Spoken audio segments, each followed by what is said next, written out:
So आज बनवणार आहे मी कांद्याची पात. बघू शकता एकदम मस्त आणि खूप सोप्या पद्धतीमध्ये आहे. तर त्याच्यासाठी पूर्ण व्हिडिओ नक्की बघा आणि चॅनलवरती नवीन असाल तर चॅनलला सबस्क्राईब करा. हाय हॅलो नमस्कार. तर तुमचं सगळ्यांचं एकदा आपल्या काही नवीन रेसिपीमध्ये मी सीमा खूप सारं स्वागत करते. तर आज बनवणार आहे मी कांद्याची पात. तर ती तुमच्यासोबत शेअर करणार आहे. तर पूर्ण व्हिडिओ नक्की बघा आणि चॅनलवरती नवीन असाल तर चॅनलला पण सबस्क्राईब करा. त्या साईडला बेल आयकॉन आहे ते पण क्लिक करा, जेणेकरून माझ्या प्रत्येक नवीन व्हिडिओची नोटिफिकेशन सगळ्यात आधी तुम्हाला भेटेल.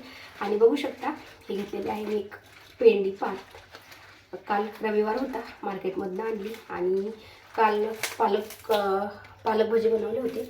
म्हटलं आता ही जर आज नाही बनवली ना तर लगेच खराब झाली असते, म्हणून म्हटलं चला. आणि मला खूप आवडते कांद्याची पात, त्याच्यामुळे म्हटलं आता चला बनवूयात. तर काय करायचं आहे, आपण हे शेंगदाण्याचा कूट घालून पण करू शकतो आणि डाळ घालून पण करू शकतो. तर मी डाळ घालून करणार आहे. आता मी बनवणार आहे कांद्याची पात भाजी.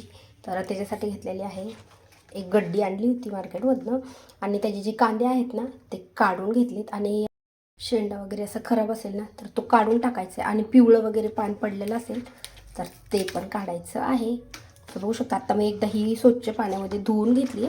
तरी पण काय करायचं, आपल्याला एकदा कट केल्याच्या नंतर पण एकदा धुवून घ्यायची. आणि बघू शकता ह्याचा कांदा आहे, असा कांदा खायला पण जेवणासोबत एवढा भारी लागतोय, वल्ला कांदा. मला तर पात पण आवडती आणि कांदा पण खूप आवडतो. ही आहे मुगाची डाळ. आपण मुगाची डाळ पण टाकू शकतो, तुरीची पण टाकू शकतो आणि हरभऱ्याची पण टाकू शकतो. म्हणजे ज्यांना जी डाळ जास्त आवडेल ना तर ती टाकायची. आणि ह्याला फक्त 5च मिनटं भिजवून ठेवायचे, खूप जास्त नाही भिजवून ठेवायचे. बघू शकता अगदी 5 मिनटं झालं. मी आत्ता डाळ भिजायला घातली आणि लगेच मी डाळ पण भिजायला घातली. आणि हे आहेत मोठा मोठा कांदा आहे. म्हणजे ही पात नाही खूप जास्त कवळी नाही, खूप जास्त जर कवळी असेल ना तर खायला अजून टेस्टी लागते. थोडीशी निब्बरे म्हणता येईल, कारण की कांदा ह्याचा एवढा झालेला आहे बघू शकता. आणि हा कांदा पण खायला खूप भारी लागतो, म्हणजे खूप भारी लागतो जेवणासोबत. म्हणजे आता पातीच्या भाजीसोबत नाही खाल्ला पण दुसऱ्या भाजीसोबत खाल्ला ना तर खूप भारी लागतो. तर चला आता ही पात आहे, अगोदर आपण कट करून घेऊया. आणि कट करताना पण एकदम बारीक कट करायची. आणि मी ही एकदा धुवून घेतली पाण्याने स्वच्छ. जे पात काही काही काय असते की पिवळी पडलेली असते, शेंडा ह्याचा खराब झालेला असतो, तो पण काढून घ्यायचा आहे. पिवळी आहे ती पण काढून घ्यायची. आणि मग चांगली चांगली पात आहे ती भाजी करायला घ्यायची. मी अगोदर पण एकदा धुतली ना तर काय करणार आहे, आता ह्याला लसूण निवडायचं राहिलं आहे, तोपर्यंत आपण पात कट करून थोडा वेळ पाण्यामध्ये ठेवूयात. तोपर्यंत लसूण आहे तो आपला निवडून घ्यायचा आहे, कारण त्याला लसूण पण वापरायचं आहे. जेवढी बारीक होईल ना तेवढी बारीक कट करून घ्यायची. आणि काय होतं की पालेभाज्या वगैरे मार्केटमध्ये भरपूर आणले ना त्या खूप लवकर खराब होतात. त्यामुळे आत्ता उन्हाळा चालू तर पालेभाज्या जास्त नाही आणता येणार, त्याच्यामुळे मी थोड्याच आणल्या. पालक एक आणलं होतं आणि कांद्याची पात. नाहीतर मेथी परत पोकळा वगैरे जर खूप आणल्या असत्या ना तर मग सगळ्या भाज्या म्हणजे खराब होत आहेत. बघू शकता एकदम बारीक मस्त कट करते मी, कारण की माझं स्टँड खराब झालं त्यामुळे मी केवढी बारीक तुम्हाला नंतर दाखवते पण केवढी बारीक कट केली. आणि ह्याला मला वाटतं शिजायला थोडासा वेळ लागणार आहे, कारण की थोडीशी मला निब्बर वाटते. कारण की जेव्हा कांद्याची लागवड चालू असते ना तेव्हाच कवळी पात आहे ती मार्केटमध्ये भेटते. नाहीतर मग एरवी थोडीशी आता ही निब्बर झालेली, खूप जास्त कवळी नाही भेटत. ती जर असेल ना तर ती भाजी शिजायला पण जास्त वेळ नाही लागत आहे आणि खायला तर एवढी टेस्टी असते. पण तिखट आहे, कांदा कापल्यापासून डोळ्याला पाणी येतं तशाने पाणी यायला लागलं डोळ्याला. तिखट आहे पात खूप.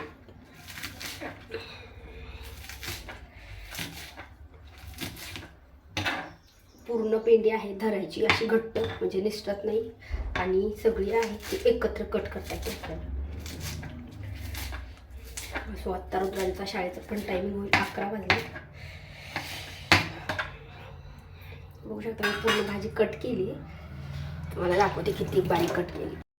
सो बघू शकता एवढी बारीक कट केली. आणि हे समोरचं कांद्याचं बूड हे पण छोटं छोटं कट करून घेतले, कारण की आपल्याला हे पण भाजीमध्ये वापरायचं. आता हे पूर्ण असं गोल झाले ना ह्याच्यातून 2-2 तुकडे करायचे, म्हणजे शिजायला लवकर शिजतं आहे.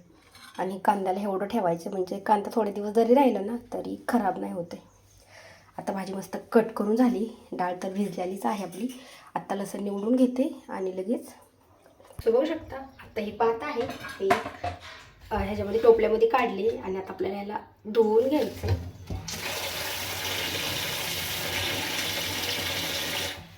आणि फक्त आता आपल्याला ह्याला लसूण निवडूस तरच पाण्यामध्ये ठेवायचे, कारण की मी अगोदर पण धुतलेली आहे.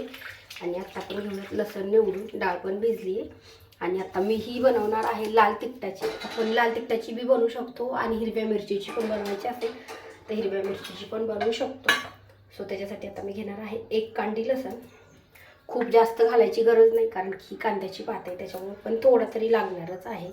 तर मी अर्धी किंवा 1 कांडी घेते. आणि बघू शकता मी शक्यतो तुकडे नाही करत आहे, फक्त चमच्याने असं ना प्रेस करून घेते लसणी. आमटीला कोणत्या पण भाजीला मला अशी जास्त आवडते, तुकडे छोटाले तुकडे केल्यापेक्षा. आता हे छोटा चमचा ह्याने जरा लवकर नाही होते, मोठ्या चमच्याने पटकन होतं. सो बघू शकता आता ही पात आहे मी पाण्यातनं काढून घेतली आणि आता ह्यातलं पूर्ण पाणी काढले. आता आपल्याला ह्याला फक्त ना फोडणी घालायची. सो आता कढई ठेवली, पात स्वच्छ धुवून पाण्याने धुवून घेतली आणि आता आपण ह्याला घालूया फोडणी. तर फोडणीसाठी तेल थोडंसं जास्त घालायचं आहे पातीला. पळी छोटी त्याच्यामुळे मी 3 पळ्या घालते.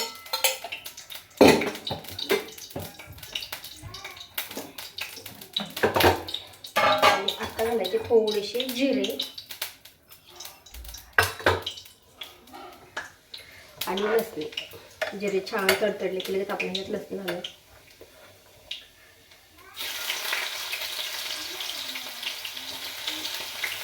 त्याच्या आता मी गॅस एकदम स्लो फ्लेमवरती ठेवलेला आहे. आणि आता मी ह्याच्यामध्ये टाकते हळद. आणि आता मुगाची डाळ जी भिजून ठेवलेली आहे ना ती आपण ह्याच्यामध्ये लगेच टाकून घ्यायची. आणि ह्याच्यामध्ये मुगाची डाळ टाकली ना तेलामध्ये तर भाजी अगदी छान लागते. आणि आता गेली लाईट. आता आपण ह्याच्या थोडंसं भाजी करून घेऊया. आपण ह्याच्यामध्ये टाकते मीठ आणि लगेच आपल्या ह्याच्यामध्ये तिखट पण टाकून घ्यायचं. अगदी 1.5 ते 2 मिनिट आपल्याला ह्याला परतून घ्यायचे. डाळ आहे ती. आणि आपण ह्याच्यामध्ये टाकतो तिखट. तो मसाला तिखट पण टाकणार आहे आणि फक्त लाल तिखट आहे. तेलामध्ये छान परतली 1 मिनिटासाठी लाईट गेली लगेच आली, बरं झालं. आणि आता ह्याच्यामध्ये टाकायचं आपल्याला कांद्याची पात. आता ह्याच्यामध्ये थोडासा शेंगदाण्याचा कूट पण घातला तरी चालतं. आणि आता आपल्याला हे छान परतून घ्यायचं. आता ह्याला जास्त पाणी घालायची गरज नाही, कारण की आपण ह्याला थोडा वेळ पाण्यामध्ये ठेवलेलं आहे. आता हे तेलामध्ये ना छान परतून घ्यायचं. आता हे जास्त जरी दिसत असेल ना तरी खूप कमी लागते. बघू शकता अगोदर केवढी भाजी दिसत होती आणि आत्ता केवढी दिसते, म्हणजे एकदम कमी झाली. तेलामध्ये छान परतली. आणि आत्ता ह्याच्या माझ्याकडे थोडासा शेंगदाण्याचा कूट बनवून ठेवलेला होता म्हणून मी टाकते. बनवून ठेवलेला नसता तर टाकणार पण नव्हते, पण थोडासा होता म्हणून म्हटलं टाकूया त्याच्यामध्ये. कारण की जास्त दिवस शेंगदाण्याचा कूट करून ठेवला ना तर तो पण खराब होतो. तर आता ह्याला आपल्याला अगदी थोडंसं पाणी घालायचं आणि ह्याला आता छान झाकून ठेवायचं. अगदी कमी गॅसवरती ठेवायचं आहे, म्हणजे करपणार पण नाही. आणि आपली पात आहे आणि डाळ ती पण छान शिजते. बघू शकता ह्याच्यामध्ये मी थोडंसं पाणी घालते, म्हणजे अगदी अर्धा कप पाणी घातले मी ह्याच्यामध्ये. आणि आता एकदा आपल्याला परतून घ्यायचं आहे. झाकण घालून ठेवून 2 ते 3 मिनटं. आता 1.5 ते 2 मिनटं मी ह्याला झाकण काढून शिजवलेली आहे. तो आता मस्त शिजली चटचटी, पूर्ण पाणी पण आटले. रस्सा भाजी करायची असेल तर रस्सा भाजी पण करू शकतो, पण मला सुक्की बनवायची होती त्यासाठी मी सुक्कीच बनवली. आणि सो बघू शकता आपली भाजी एकदम मस्त झालेली आहे. सो व्हिडिओ आवडल्यास लाईक करा आणि चॅनलवरती नवीन असाल तर चॅनलला पण नक्की सबस्क्राईब करा. त्या साईडला बेल आयकॉन आहे ते पण क्लिक करा आणि तुमच्या फ्रेंड्ससोबत पण व्हिडिओ नक्की शेअर करा.